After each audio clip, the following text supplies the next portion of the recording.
So there are 25 Jane Goodall Institutes. Australia has been going for about 17 years, and we are a small but I hope mighty team that focus on the same values that underpinned the work that Jane started in the 60s and continued throughout her life. And the acronym coined by Jane that sums that up is APE, appropriately, which stands for animals, people, and the environment. And we really do work, Barry, that is around the interconnectedness of all those things. So while we also still support the work of Jane Goodall Institutes in Africa. We support those African programs, chimp related, of course, to this day. But also we have a raft of Australian programs here in our own backyard. Hello and welcome to the Big Problems Little Solutions podcast. I'm your host, Barry Scott, and I'm a copywriter, marketer and environmentalist. I love the outdoors, grew up watching David Attenborough and wanted to be like Jane Goodall when I was older. There's still time, but right now I'm fortunate enough to work with lots of very smart people who are trying to make the world a better place in lots of different ways. The goal of this podcast is to shine a light on all of the little solutions out there to a lot of the big problems we're facing. Okay, good morning everyone. Today I have Maria Sykes with me here, and Maria is a highly experienced senior executive who's worked in the public, private and not-for-profit sectors, including CEO and COO roles at Sydney Opera House and the Rugby League World Cup, where she delivered the first ever fully funded standalone Women's Rugby League World Cup. Pretty amazing.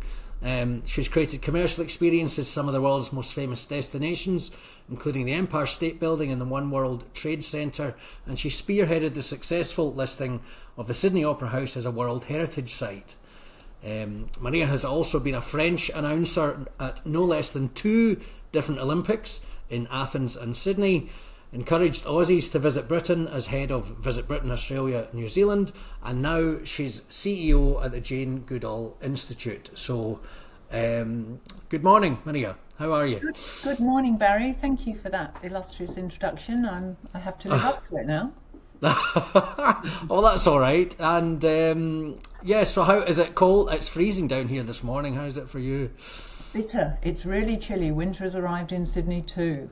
Yes, I know. But as long as it doesn't rain, I don't mind. The rain just reminds me of home, so that's fine. So listen, I was going to say, I know you're quite new to the role here with the Jane Goodall Institute, and can I ask you sort of what drew you into working for this organisation?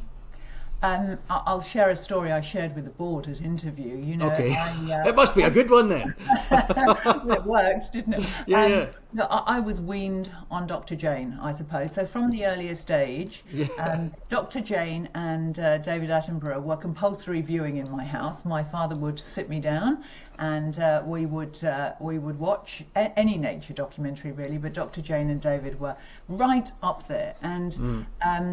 And so for me, watching a woman back in the 60s sitting in the jungle in a forest hanging out with monkeys, it just seemed entirely normal, actually, because I grew up in a menagerie in the middle of England, surrounded by over 100 animals. Right. Wow. And, someone said to me a few weeks ago, did you have a pet growing up? And then started counting and declared they had 4. And I started counting and stopped at 150. So I grew up in a menagerie, so animals, if you like, and the love of animals is, I think, in my heritage and in my bloodstream and bones. And Dr. Jane, as, just walking human magic in terms of what she did to man's understanding, not just of chimpanzees and biodiversity, but of man and what it meant to be man, the definition of man. She was the first person who watched an ape craft and use a tool which up to that point had been attributed as the sole unique attribute of humankind. Yes. So she redefined what we knew of ourselves. Must have been a bit of a shock at the time, you can imagine. Well, absolutely. an era where headlines prevailed like "comely lass in the jungle," and it was okay to focus on a woman's appearance, not her extraordinary scientific contribution. So, she was really an extraordinary pioneer, particularly in that era. But to the 7-year-old Maria, surrounded by 150 creatures, that looked like a perfectly normal thing to be doing. Jane and I met recently and both shared a mutual desire as kids to be Dr. Dolittle. And so I guess that was the connection for me. And as someone who personally is very passionate about conservation and changing how we are living on this planet, they were the passion drivers for me, Barry. Yeah, well, that's fantastic. I must admit that the Jane Goodall and David Attenborough, for me, again, kind of were part of growing up and watching. Unfortunately, I try to get my kids to watch the nature documentaries now, and they're not quite as interested as I was, unfortunately, but I know the experience. So I do have to ask, though, with you having met Dr. Jane Goodall, I'm hoping that she's as lovely in person as she seems. Please tell me that's correct. It's difficult to do justice to Dr. Jane, to be honest. Like she is human magic. She has an incredible calmness about her and presence, and she is still and poised when people around her are fangirling and fanboying.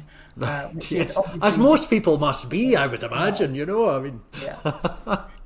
are, and so she has a great presence and a great natural and gentle authority is how I would describe it. She's mighty and formidable and will speak her mind, and is quite she's a very special human. She's 91 years old. She travelled 300 days of last year and went to 27-ish countries.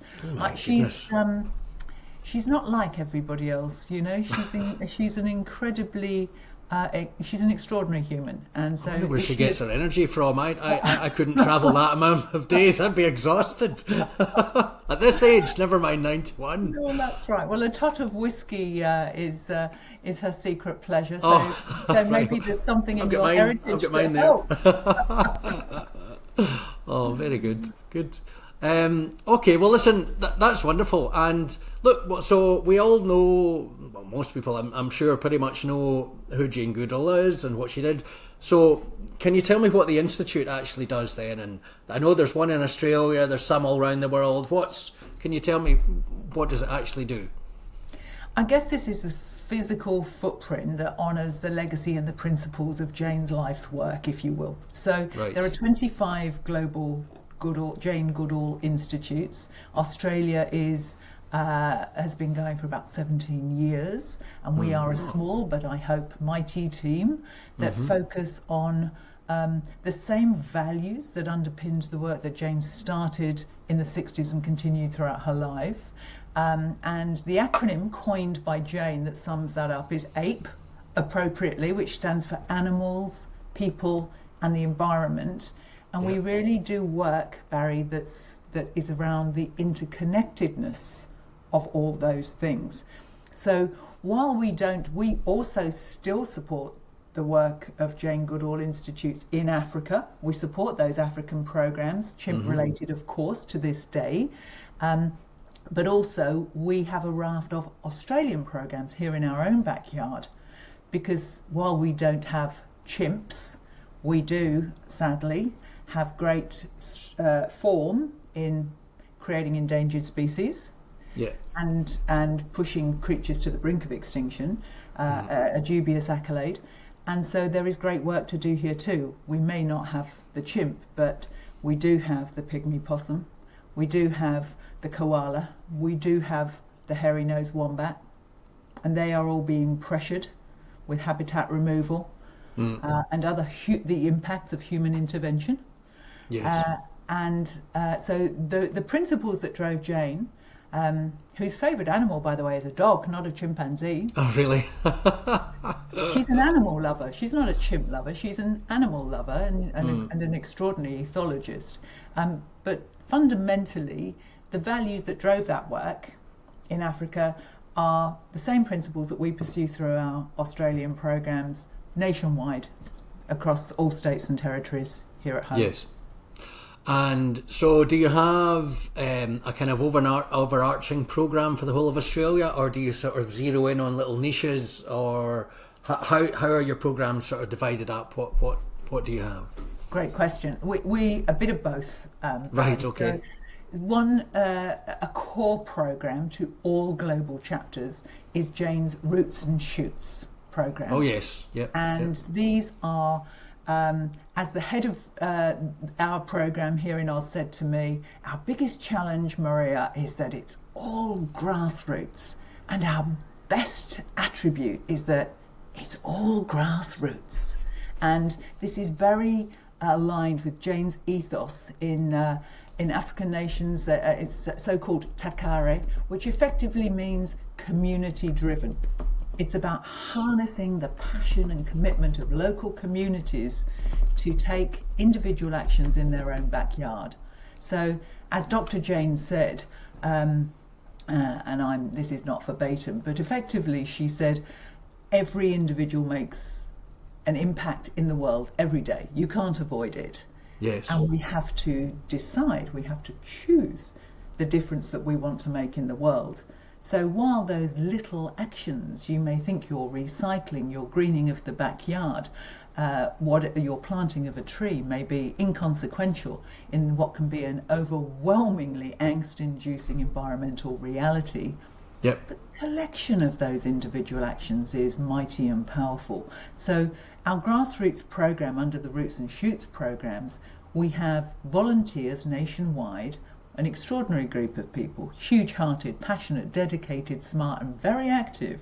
Mm-hmm. And they run groups, community groups, very youth-focused. That's our hope for the future. That's our secret weapon, is heralding in a new generation of young people who are skilled, we hope, with our help, skilled, educated and inspired to look after our planet in a very different way. And that may be these programs under Roots and Shoots are a whole raft of things. They may be tree planting, veggie planting, beach cleanups, biodiversity, restoring a natural habitat, regreening corridors, all manner of works that all come back to the celebration of that APE acronym: animals, people, environment, how what we do, one affects the others. Yes. And that's, if you like, what ties together the hundreds of Roots and Shoots programs around Australia.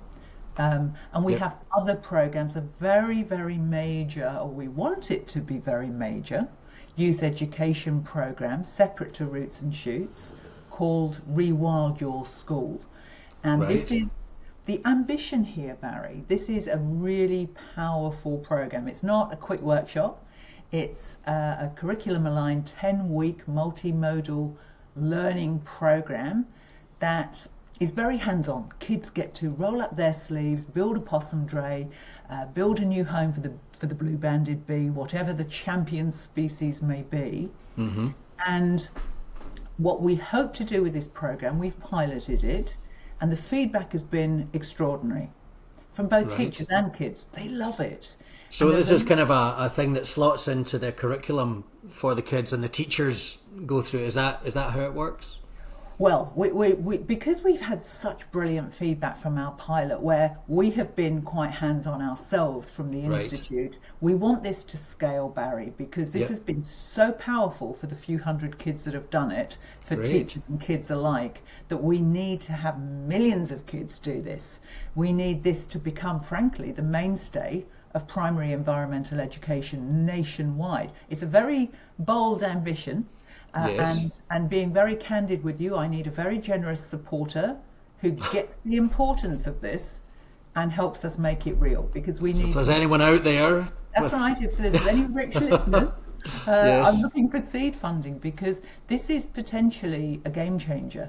You know, because if we can actually grow this in the way we'd like to, there are two key things that will change. As deliverables, if you like. And one is a physical legacy. You know, these are tangible, real life projects. And so we will end up with a national network of created, restored and bettered environments, green corridors, little thickets, new nests, new environments. It's a physical legacy. It's like a capital fundraising campaign in that way. Yes. But also what you should have, and arguably even more important, is a new generation, this army of kids that just have a different relationship with nature and certainly are skilled and knowledgeable about it in a way I never was as a kid. To go out and be custodians of a different planetary future, who have lifelong learning that sort of shifts the dial for them in a permanent way. And that's what the program is designed to do. Not be one of those, things we've all sat on corporate training courses that have gone in one ear and, 20 minutes later they've shot out the other ear and have made very little difference. No, not at all. Not at all. I've never been in a corporate training course like that. I've remembered every single thing. Well, this is very carefully crafted to not be that. Yes. It's very crafted in its length and nature and practicality, that roll your sleeves up, get your hands dirty business. And all the what age group is it that the programme targets? Right now it's created, the current incarnation is created for years 3 to 6. So it's primary, it's a chunk of primary. But we want to conquer the educational world here, Barry. So if we can achieve the growth numbers that we're talking about, and get the support to do that, in 3 to 5 years, we would be generating enough self-sustaining revenues to grow that cohort. Because what we should be doing is adapting this content for all ages, cradle to grave, really, but in a school sense from, kindy to year 12. Why not? Because the core learnings are the same. It's simply making the content and the tools and the workbooks and all those good things age appropriate. And that's, let's crawl before we walk, before we run. Let's really scale the age group program we've got and then take it even further. And I think I'm sure there must be some people who've researched this, but you can read something and you can learn it, but then when you actually put it into practice and do it, and as you say, you actually get your hands dirty, it embeds the learning a bit deeper, doesn't it? And I suppose if you do it at such a young age, it's going to have more of a transformation in your outlook. Exactly right, and that is precisely why we've started with the age groups that we have. They're the sort of sweet spot of lifelong learning, if you like. There's a plasticity in the brain at those ages that sadly us old folks have lost. Or maybe not lost. Maybe the edge has gone off. It's just slowed down a wee bit, that's all. It's still there. Just a little bit. So yes, that's right. I mean, that you want to start young where you can. But the aspiration is that everyone is armed with these skills. We all need to have a different relationship to nature and the planet. Particularly in Oz, actually, because despite our international reputation as cockies out bush riding across rugged landscapes surrounded by kangaroos, we're actually the most urbanized nation on earth. 95 or 6% of us, the vast majority of us, live in coastal cities, actually. So, and that's very easy in a big city to lose your connection with nature. It is. The need is real. Very much so. Quite a few years ago now, actually, we left Sydney and we drove round the country with a camper trailer and 2 very young children. When I look back now, I can't actually believe that I did that with a 2-year-old. That was one of the things that I'd been living in Australia for a long time, but I didn't really realise, and it's the same in Scotland or wherever, I guess, you forget, like, the weather became a very important part of our lives because we were living in a tent. But when you're living in a house, it doesn't matter what the weather's doing, and animals and birds and all these things became actually part of our everyday life. And it was actually an unexpectedly wonderful part of the journey that you felt connected to all of that again. But we just get disconnected because you turn on the tap and water comes out and this and that, and it just you kind of do get that disconnect. That's exactly right. And when you reconnect with it, it's a delight. Yeah, Yeah. So the plan is to Rewild Your School. You've tried that. It's proven that it works. We want to scale it all over Australia. Scale it then to different age groups, and then what's next? We've got interest in other parts of the Asia Pacific region actually in this program, right? And so.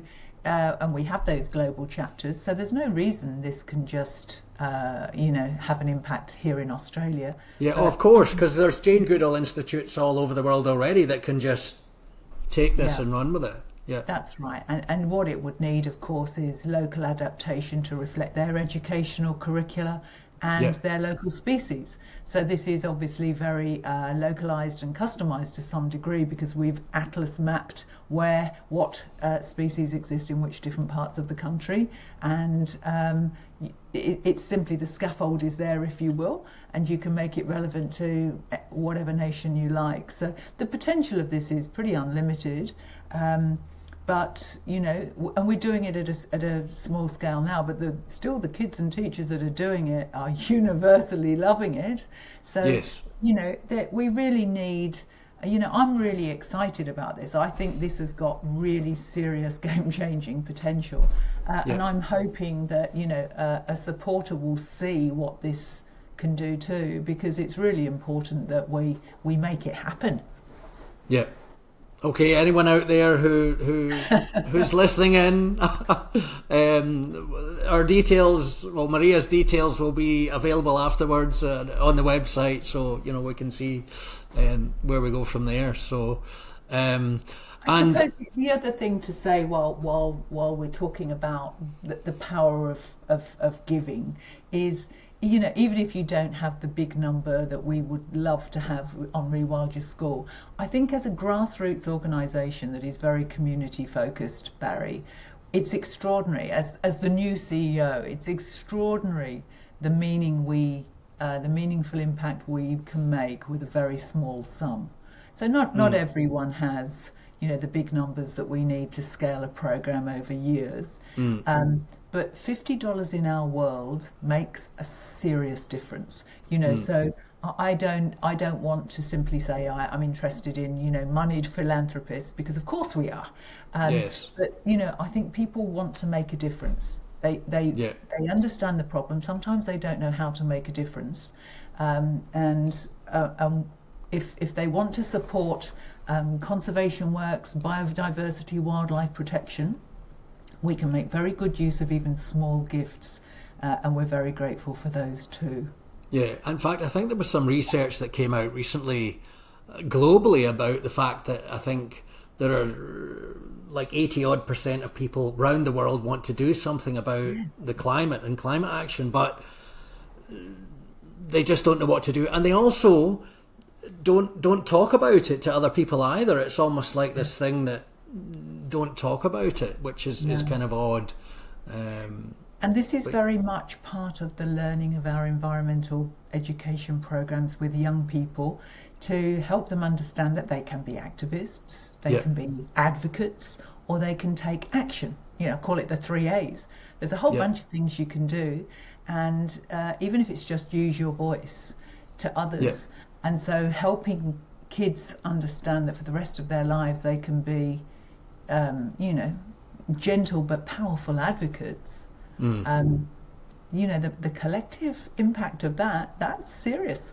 So anyway, the power of voice is every bit as important as the actions that you take.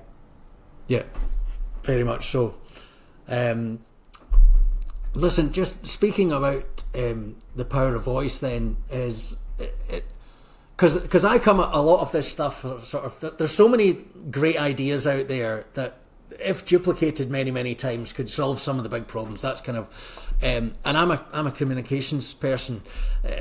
Is there something with that you feel, what would need to happen to take not just Rewilding Your School, but a lot of the work that Jane Goodall Institute does goes from here to here?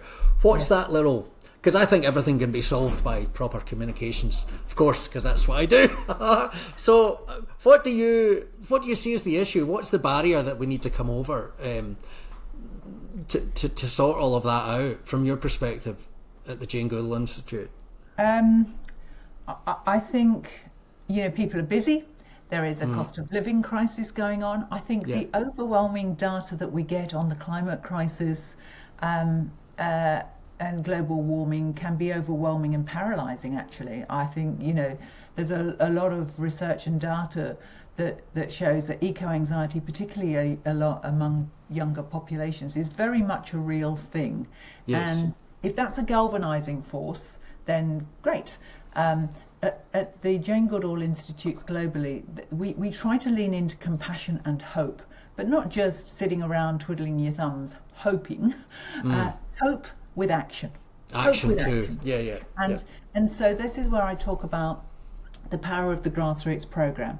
So, if you're a busy person and want to make a difference today, giving $50 to the Roots and Shoots program in Australia is going to help a very, very real community action, be it cleaning up an environment, restoring a habitat, planting native species food sources, whatever it may be.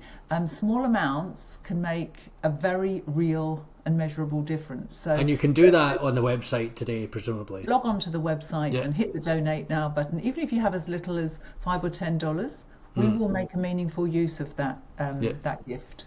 Yeah, I mean that's the problem, isn't it? It's trying to let people know that we do need to take action, but not terrifying the life out of them, where you become so afraid to do anything. I'm quite wary of how I talk about things like that in front of my children.